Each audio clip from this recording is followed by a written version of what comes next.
Thank you, Madam, for giving the opportunity. Madam, I will be speaking on item 15, 16, 17, 18, 19 in today's list of business, Madam.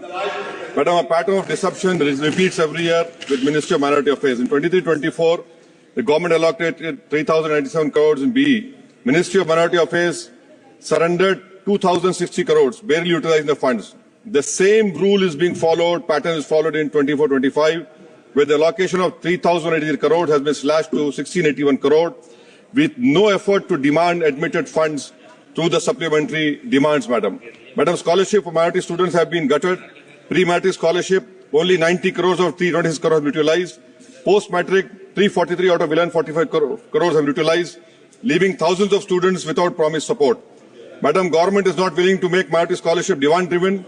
The unit cost of scholarship for 3 schemes have not been revised in 2007 and 8, and scholarships are not being sanctioned because of lack of approval by Cabinet Committee of Economic Affairs since 22-23. It is a known fact, empirical studies have proven literacy rate of Muslims for persons aged 7 and 8, 7 years and above is lower than All India literacy rate of same age. According to one study, Madam, the higher education Muslim enrollment is 8.91% compared to All India communities 26.7. Madam, PM Vikas, a scheme meant for skilled and entrepreneurship for minorities, has met the same fate. 540 crore allocation in 2024, only 240 crores have been utilized. This scheme was aimed to benefit 9 lakh candidates by 25-26. The budget has been slashed from 500 crores B to just 20 crore in RE 24-25, Madam. Madam, in supplementary grants, Ministry of Agriculture, there is a scheduled caste sub-plan. Since 2021, utilization has never crossed 70%. I demand from the government to ensure that the scheduled caste sub-plan, their scheduled caste farmers will benefit and not then let them sit on paper year after year. Ministry of Fertilizer and Chemicals, Madam, in this supplement demand, 14,000 crores is being asked.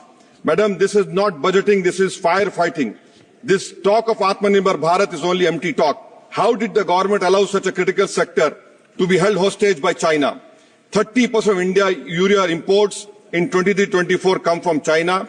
Key raw materials like phosphoric acid, ammonia come from China, which makes Indian prices vulnerable to China trade policies. Madam, I'm thankful that Minister Piyush Goyal is here. A specific point on US tariffs, Madam.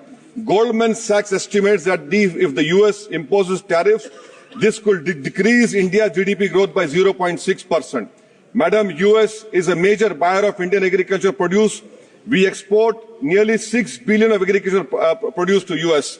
If imposition of higher tariffs will make Indian produce less competitive, affect incomes in the agricultural sector, Madam. We export generic pharmaceuticals to the worth of